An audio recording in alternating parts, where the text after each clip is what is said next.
দশম শ্রেণীর ছাত্রছাত্রীরা যারা তোমরা ক্লাস 9 পাস করে 10-এ উঠেছো নতুন, তাদের 2026 সালে যাদের মাধ্যমিক পরীক্ষা হবে তাদের জন্য রায়মার্টিন যে প্রশ্ন বিচিত্রা 2026 বের হয়েছে।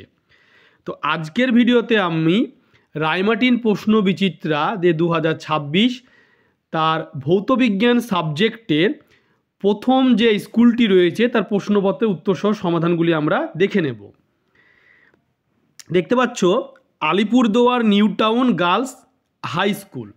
এই স্কুলে প্রথম যে ফার্স্ট ইউনিট টেস্ট যেটা তোমাদের পরীক্ষা হবে সেই পরীক্ষারই প্রশ্ন সেট। তো প্রথম যে প্রশ্নটি রয়েছে এক দাগে 7টি এমসিকিউ থাকবে।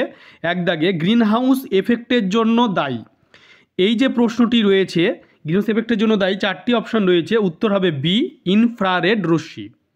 2 দাগে রয়েছে একটি আদর্শ গ্যাসের প্রতি একক আয়তনে মোল সংখ্যা কত, 4টি অপশন রয়েছে, উত্তর হবে ডি P/RT। 3 দাগে রয়েছে একটি উত্তল দর্পণের বক্রতা ব্যাসার্ধ 20 সেন্টিমিটার হলে ফোকাস দৈর্ঘ্য হবে, 3 দাগের উত্তর হবে এ 10 সেন্টিমিটার। এরপরে 4 দাগে রয়েছে যে আলোর প্রতিসরণে যে রাশিটি অপরিবর্তিত থাকে সেটি হলো আলোর, এই যে অপশানটি রয়েছে 4 দাগে এর উত্তর হবে বি কম্পাঙ্ক। 5 দাগে রয়েছে এ ও বি দুটি মাধ্যম, যেখানে দেখতেই পাচ্ছ এই প্রশ্ন যেটি রয়েছে 5 দাগে প্রশ্নটি, সেই প্রশ্নের উত্তর হবে সি অর্থাৎ I<R। 6 দাগে রয়েছে আধুনিক দীর্ঘ পর্যায় সারণীতে ক্ষারীয় মৃত্তিকা ধাতুগুলি কোন গ্রুপে অবস্থান করে। 6 দাগের প্রশ্নের উত্তর হবে এ গ্রুপ 2। 7 দাগের প্রশ্ন রয়েছে সমযোজী দ্বিবন্ধনযুক্ত যৌগটি হলো, 7 দাগের প্রশ্ন উত্তর হবে বি C2H4। এরপরে তোমরা দেখতে পাচ্ছ গ্রুপ বি। গ্রুপ বিতে প্রথম যে প্রশ্নটি রয়েছে সেটি হলো সৌরকোষে ব্যবহৃত অর্ধপরিবাহীটির নাম কি। এই প্রশ্নের উত্তর হবে সৌরকোষে ব্যবহৃত অর্ধপরিবাহীর নাম হলো সিলিকন। প্রশ্নের উত্তরে অর্ধ বানানটি ভুল রয়েছে, এখানে অর্ধপরিবাহীর নাম হলো সিলিকন। এরপরে অথবাতে রয়েছে বায়োগ্যাস প্ল্যান্টে বায়োমাসকে মিথেন গ্যাসে রূপান্তরিত করে কোন ব্যাকটেরিয়া রূপান্তরিত করে, অথবা প্রশ্নের উত্তরটি হবে মিথানোজেনিক ব্যাকটেরিয়া। এরপরে 2.2 দাগে রয়েছে বিদ্যুৎ ক্ষরণের সময় কোন গ্যাস ওজোন স্তরকে ভাঙে, 2.2 দাগের উত্তর হবে নাইট্রিক অক্সাইড। এরপরে 2.3 দাগে রয়েছে চার্লসের সূত্রে ভিটি লেখচিত্রের প্রকৃতি কী, 2.3 দাগের উত্তর হবে মূল বিন্দুগামী সরলরেখা। এরপরে 2.4 দাগে রয়েছে পরম শূন্য উষ্ণতায় কোনো আদর্শ গ্যাসের চাপ কত হবে, 2.4 দাগের উত্তর হবে 0 হবে। এরপরে 2.5 দাগে রয়েছে স্ট্রিট ল্যাম্পের প্রতিফলক হিসাবে কোন দর্পণ ব্যবহার করা হয়, 2.5 দাগের উত্তর হবে উত্তল দর্পণ ব্যবহার করা হয়। এরপরে 2.6 দাগে রয়েছে দৃশ্যমান আলোর মধ্যে কোন আলোর বিক্ষেপণ সবচেয়ে কম, 2.6 দাগের উত্তর হবে লাল আলোর বিক্ষেপণ সবচেয়ে কম। এরপরে 2.6 অথবাতে রয়েছে কোন শর্তে প্রিজমের দুটি প্রতিসারক তলে রশ্মির চ্যুতি সমান হয়, 2.6 অথবার উত্তর হবে যখন প্রবেশ কোণ ও নির্গমন কোণ সমান হয়। এরপরে 2.7 দাগে রয়েছে সুস্থ চোখের ক্ষেত্রে স্পষ্ট দর্শনের ন্যূনতম দূরত্বের মান কত, স্পষ্ট দর্শনের ন্যূনতম দূরত্ব প্রায় 25 সেন্টিমিটার। এরপরে 2.8 দাগে রয়েছে মৌলের একটি ধর্মের নাম লেখো যা পর্যাবৃত্ত নয়, এটি হবে ইলেকট্রন বিন্যাস। অথবা রয়েছে একটি তেজস্ক্রিয় হ্যালোজেন মৌলের চিহ্ন লেখো, একটি তেজস্ক্রিয় হ্যালোজেন মৌলের চিহ্ন হলো অ্যাস্টাটাইন AT। এরপরে 2.9 দাগে রয়েছে এমজিও যৌগ গঠনের সময় এমজি পরমাণু কতগুলি ইলেকট্রন বর্জন করে, এই প্রশ্নটির উত্তর হবে 2টি ইলেকট্রন বর্জন করে।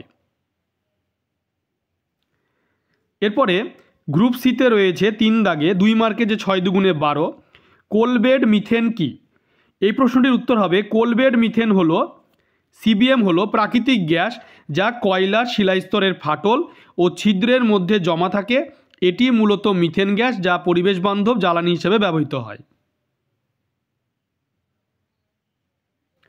এরপরে 3.2 দাগে রয়েছে অঙ্ক, একটি গ্যাসের মোলার ভর 40 গ্রাম পার মোল, 27 ডিগ্রি সেলসিয়াস উষ্ণতা এবং 760 mm পারদস্তম্ভের চাপে 80 গ্রাম ওই গ্যাসের আয়তন কত হবে। এই প্রশ্নটির উত্তর হবে, দেখতেই পাচ্ছ তোমরা অঙ্কটি, যে মোলার ভর হচ্ছে 40 গ্রাম পার মোল, ভর হচ্ছে 80 গ্রাম, আর উষ্ণতা হচ্ছে 273, মানে যোগ করতে হবে 27টাকে কেলভিন করার জন্য। চাপ যেহেতু 760 mmHg, ওটাকে অ্যাটমসফিয়ারে নিয়ে গেলে 1 atm হয়ে যাবে 760 দিয়ে ভাগ করলে। আর যেহেতু গ্যাস ধ্রুবক 0.0821 লেখা রয়েছে, আর গ্যাসের মোল সংখ্যা তোমার বের করতে গেলে n = m/v, m এর মান হলো তোমার 80 আর v এর মান হলো তোমার এখানে হচ্ছে 40, তাহলে 40 দুগুণে 80 2 মোল। আর সূত্রটা হচ্ছে PV = nRT, সেখানে PV v এর মান বের করতে হবে, যেহেতু p এর মান এবং a তোমার RT nRT, n হচ্ছে 2 মোল, r হচ্ছে 0.0821 আর t হচ্ছে 300 বের করেছে আমরা কেলভিন, আর নিচে হচ্ছে p এর মান হলো 1। এটা কাটাকুটি করার পরে 49.26 লিটার চলে আসবে। এরপরে 3.2 এর অথবাতে রয়েছে 27 ডিগ্রি সেলসিয়াস তাপমাত্রায় ও 3 atm চাপে কিছু পরিমাণ গ্যাসের আয়তন 5 লিটার, 20 ডিগ্রি সেলসিয়াস উষ্ণতায় চাপ কত হলে আয়তন দ্বিগুণ হবে।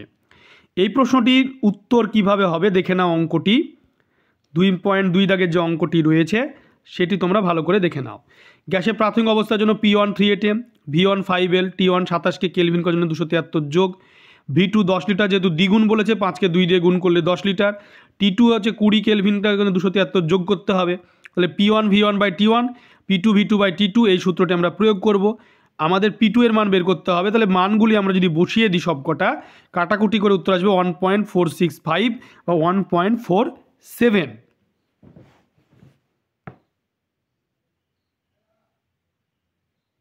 এরপরে 3.3 দাগে রয়েছে আলোকরশ্মি এক মাধ্যম থেকে অপর এক মাধ্যমে প্রতিসরণের ক্ষেত্রে আপাতন কোণ ও প্রতিসরণ কোণ যথাক্রমে 45 ডিগ্রি 30 ডিগ্রি হলে প্রথম মাধ্যম সাপেক্ষে দ্বিতীয় মাধ্যমের প্রতিসরাঙ্ক কত হবে।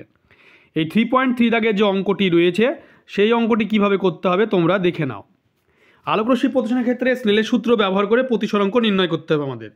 n সমান sin i/sin r, i হচ্ছে 45, r হচ্ছে 30 ডিগ্রি।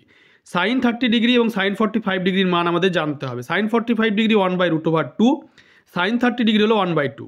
sin 45/sin 30 ডিগ্রির মান যেহেতু n এর সূত্র ধরে আমরা বের করছি 1/√2/half।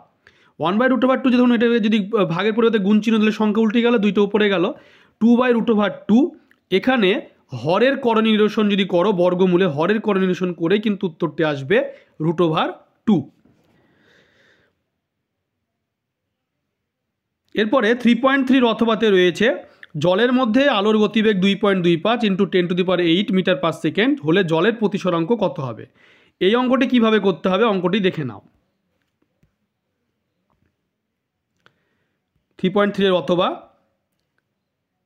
জলের মধ্যে আলোর বেগ v 2.25 × 10⁸, n = c/v, c এর মান 3 × 10⁸, এটা শূন্যস্থানে আলোর গতিবেগ, v এর মান তো দেওয়াই রয়েছে, n = কি হবে 3 × 10⁸, মানে c/v, সেটা প্রয়োগ করে n এর মান আসছে 1.33, উত্তর হবে 1.33। এরপরে নেক্সট যে প্রশ্ন রয়েছে 3.4 দাগে, দেখাও যে n এর সঙ্গে Cl এর আয়নীয় বন্ধন গঠন করে কিন্তু H এর সঙ্গে সমযোজী বন্ধন গঠন করে। এই প্রশ্নের উত্তরটি হবে NaCl এর যে আয়নীয় বন্ধন সেটি কেমন দেখাচ্ছে সেটি দেখতে হবে। Na হচ্ছে সমযোজী যৌগ, আর H এর ক্ষেত্রে কি ঘটবে সেটিও তোমাদেরকে দেখাতে হবে। এরপরে 3.5 থেকে রয়েছে NaCl গলিত বা দ্রবীভূত অবস্থায় তড়িৎ পরিবহন করলেও কঠিন অবস্থায় করে না কেন। সোডিয়াম ক্লোরাইডের ক্ষেত্রে কঠিন অবস্থায় কেলাস আকার থাকে, জলীয় দ্রবণে তো NaCl বিয়োতে Na+Cl- আয়ন, এই আয়নগুলো তড়িৎ পরিবহন করে, কাজে NaCl কঠিন অবস্থায় তড়িৎ পরিবহন করে না, জলীয় অবস্থায় কিন্তু তড়িৎ পরিবহনে সক্ষম হয় গলিত অবস্থায়।